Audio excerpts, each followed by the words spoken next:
Hai Kak, terima kasih sudah klik video ini dan selamat datang kalian semua di Devalak.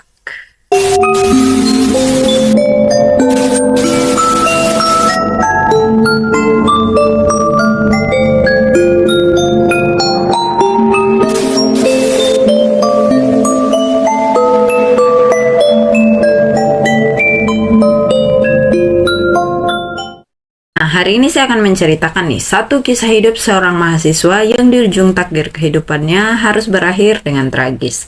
Nah, siapakah dia? Perkenalkan, Katarina Zoada. Sebagian dari kalian mungkin sudah pernah mendengar kasus ini dan mungkin juga masih ada di antara kalian yang masih belum tahu nih siapa Katarina Zoada. Dan berikutlah kisahnya. Jadi Katarina Zoada ini adalah seorang mahasiswa yang berambut pirang, berwajah cantik, yang berkuliah di University Jagiellonian yang terletak di dekat Krakow, Polandia di akhir tahun 90-an. Nah, menurut teman-temannya nih, Zoada ini adalah orang yang sangat baik, meskipun Zoada ini cenderung kelihatan sedih dan juga anaknya itu pendiam. Hal ini mungkin sebagai dampak dari penyakit depresi yang dialaminya. Semenjak kematian ayahnya ini, Zoada itu memang mengalami penyakit depresi di tahun 1996. Di tanggal 12 November 1998, saat itu Katarina ini masih berusia 23 tahun. Nah, Katarina ini dilaporkan menghilang oleh ibunya sendiri setelah tidak muncul untuk janji temu dengan dokter di hari itu. Padahal ibunya ini sudah menunggu Katarina di klinik psikiatri di Nowa Huta, tempat Katarina ini dirawat karena sakit depresinya itu. Tapi karena dia ini tidak pernah memberi kabar sekalipun kepada ibunya, hingga ibunya berinisiatif untuk melaporkan kehilangan Katarina ini di kepolisian. Akan tetapi, polisi yang merespon aduan dari ibu Katarina ini hanya menyuruh ibu Katarina untuk menunggu selama 24 jam. Kalau siapa tahu saja Katarina ini kembali dalam kurun waktu 24 jam itu. Akan tetapi sayangnya Katarina ini tidak pernah kembali dan hilang jejak hingga sampai saat ini. Kemudian di tanggal 6 Januari 1999, seorang awak kapal penarik elk menemukan sepotong benda asing nih yang mengambang di atas air. Nah, pelaut itu kemudian melaporkan nih penemuan benda aneh tersebut yang mengambang. Tapi sebelum dia melaporkan atas temuannya ini, pelaut ini sempat dihinggapi rasa ingin tahu sehingga dia mendekati objek tersebut. Nah, benda yang dilihat oleh pelaut ini adalah sesuatu yang panjang dan berbau busuk, pucat, dan juga memiliki bintik yang menyerupai kulit manusia. Nah, dengan sejuta tanda tanya kan ya, pelaut tersebut mencoba melihat lebih dekat lagi. Sampai akhirnya pelaut itu terkaget dengan penemuannya sendiri. Saat itu dia melihat telinga manusia menempel pada benda pucat tersebut. Nah, atas penemuannya itu kan, pelaut ini langsung melaporkannya ke pihak berwajib. Dan setelah dilakukan pemeriksaan, ternyata sesuatu tersebut adalah kulit manusia. Dan setelah dilakukan tes DNA siapa pemilik dari kulit tersebut, dan hasil tes DNA menunjukkan bahwa kulit tersebut adalah milik Katarina Zoada yang dilaporkan menghilang. Kan tetapi anehnya dari penemuan kulit Katarina Zoada ini, hanya kulitnya saja yang ditemukan, sementara tubuh dan kerangka dari Katarina Zoada ini tidak pernah ditemukan. Kuat dugaan nih Katarina Zoada itu dikuliti hidup-hidup. Dan setelah 19 tahun penyelidikan masih belum juga membuahkan hasil. Lalu akhirnya di Oktober 2017 polisi menangkap Robert J. karena dicurigai telah membunuh, menyiksa, serta menguliti Katarina. Dan sampai saat ini kasus inilah yang kemudian mencetak rekor pembunuhan paling mengerikan di sejarah dunia Polandia.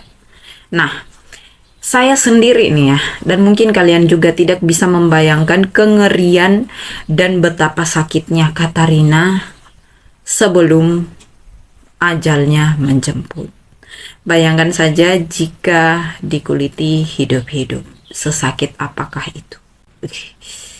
Kemudian di tanggal 14 Januari, kaki kanan Katarina Zohada dan potongan pakaiannya juga ditemukan di sebuah sungai. Tapi nih, sisa jenazahnya seperti kepala dan anggota tubuh yang lainnya tidak pernah ditemukan. Ketika pihak kepolisian menemukan sisa-sisa tubuh dari Katarina ini, mereka menemukan juga sesuatu yang benar-benar sangat mengerikan. Mereka menyadari bahwa kulit Katarina tersebut dibentuk menyerupai pola setelan jas yang dilakukan oleh Leatherface. Nah, pembunuh berantai dan juga penjamret di Amerika Serikat yang bernama Ed Gein juga melakukan pekerjaan yang seperti ini. Tapi biasanya Ed Gein itu hanya melakukan aksinya itu terhadap mayat-mayat yang dia curi. Sementara di kasus Katarina Zohada ini sudah sangat jauh berbeda. Dan sampai saat ini kasus ini dianggap sebagai salah satu pembunuhan yang paling mengganggu dan mengerikan di sejarah Polandia. Tim penyelidik nih dan ahli dari beberapa negara dipanggil untuk membantu menyelesaikan kejahatan ini. Bahkan FBI pun ikut turun tangan. Hingga akhirnya di Mei 1999, kedokteran forensik dari Krakow menerima mayat nih seorang pria yang kepalanya terpenggal dan tanpa kulit. Tersangka pembunuhannya itu adalah Vladimir W. yang ternyata adalah putra dari si korban ini yang berasal dari Kaukasus. Sebelum ditangkap nih, Vladimir W. ini terpantau pernah menggunakan topeng dari kulit manusia yang ternyata itu adalah kulit ayahnya sendiri yang ditarik dari kepala ayahnya yang sudah dia penggal sebelumnya. Astaga.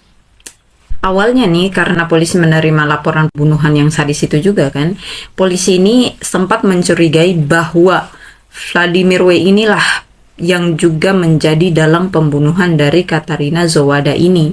Tetapi saat itu polisi tidak memiliki bukti bahwa Vladimir W. itulah yang menjadi tersangka pembunuhan Katarina Zohada.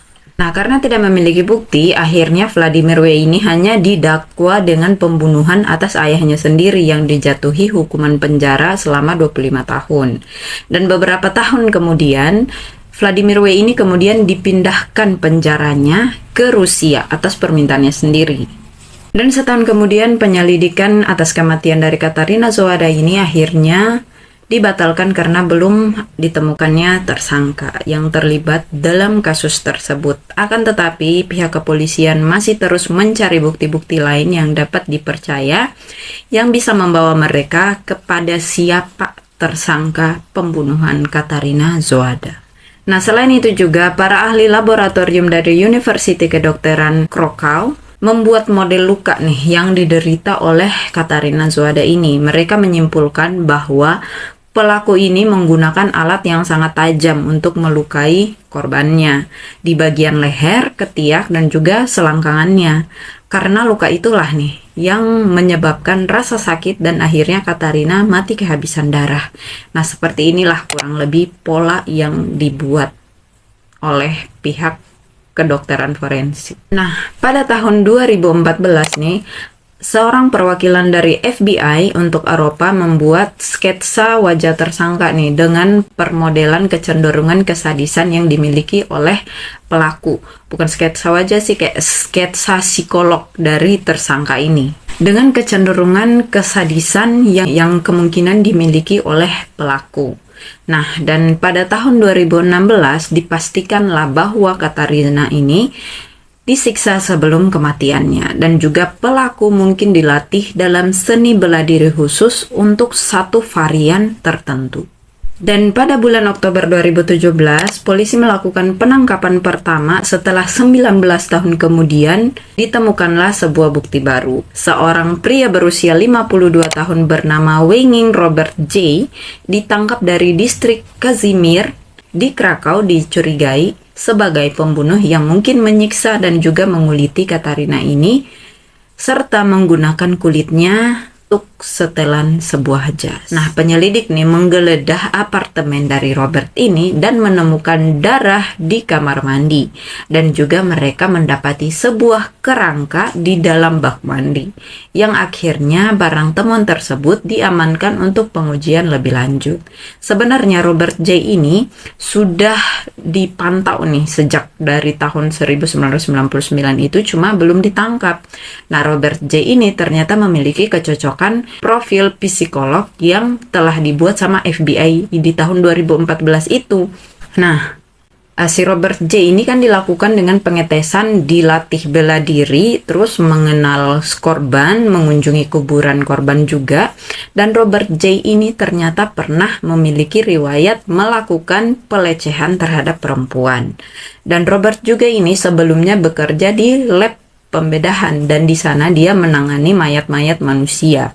Dia juga bekerja di Krakow Institute of Zoology, di mana Robert ini bertugas mengamati proses pembuatan kulit binatang. Tetapi dia ini dipecat gara-gara pada saat jam kerjanya itu, sepanjang shift kerjanya itu, Robert ini membunuh semua kelinci yang ada di situ.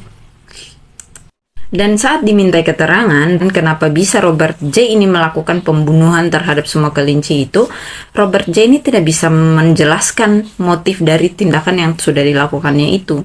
Dan akhirnya Robert J ini ditahanlah sama kepolisian karena pihak kepolisian juga mendapatkan surat dari rekan kerja Robert J ini. Dan isi surat dari rekan kerja Robert J ini yang diberikan kepada kepolisian itu tidak pernah dipublikasi, dan isi surat itu menjadi rahasia investigasi yang dijaga ketat oleh pihak kepolisian. Jadi isi surat itu entah apa, yang jelasnya tidak pernah dibeberkan. Robert J ini akhirnya didakwa dengan pembunuhan diperparah dengan kekejaman tertentu. Tapi Robert ini bersikeras kalau dia itu tidak pernah mengenal Katarina Zohada.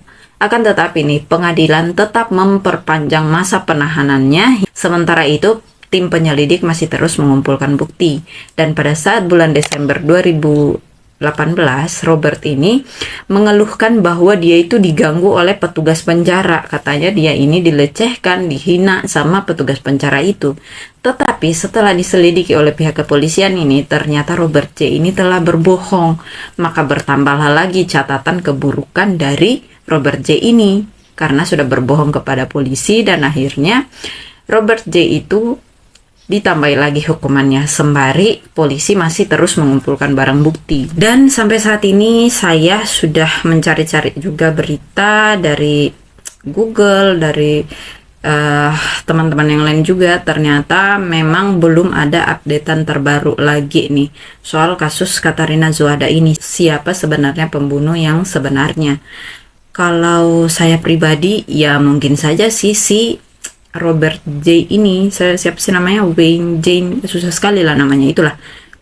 Saya rasa sih dia, soalnya kalau menurut saya nih, yang namanya seseorang telah melakukan suatu tindakan di luar nalar dan dia tidak mengakuinya, dua kemungkinan, dia jujur atau dia berbohong. Karena tidak ada orang salah itu mau jujur. Pasti orang salah itu selalu menutupi kesalahannya dengan kebohongan-kebohongan yang lain lagi.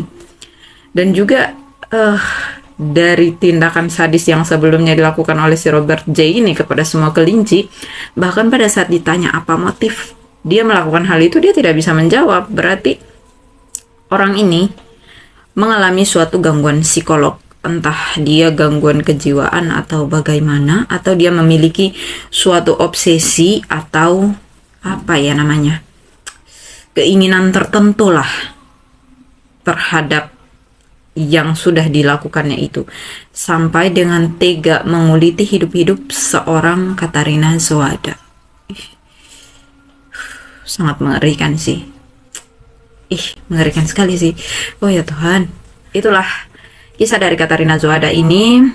Semoga kita bisa mengambil sedikit pelajaran lah dari kisah ini. Mungkin kita bisa lebih memprotek diri kita sendiri untuk tidak gampang percaya dengan orang lain, apalagi orang yang baru saja kita kenal. Jangankan orang yang baru saja kita kenal, orang yang kita tidak kenal saja jika memiliki suatu penyakit yang bersinggungan dengan kondisi psikolog dia, bisa saja kita menjadi korbannya. Dan itulah kisah untuk hari ini, dan saya rasa mungkin cukup sekian dulu. Jika ada updatean terbarunya dari Katarina Zohada ini, saya sangat menantikannya. Jika kalian juga ada updatean terbaru tentang kasus Katarina Zohada ini, bisa silahkan kalian tulis di kolom komentar biar saya juga bisa baca dan bisa tahu kelanjutannya bagaimana. Cukup sekian dulu video kali ini. Jangan lupa ritual kita, klik like, comment, share, dan subscribe serta aktifkan juga lonceng notifikasinya agar kalian selalu mendapatkan pemberitahuan jika saya ada mengupload video baru. Oke? Nah, cukup sekian. Wassalamualaikum warahmatullahi wabarakatuh.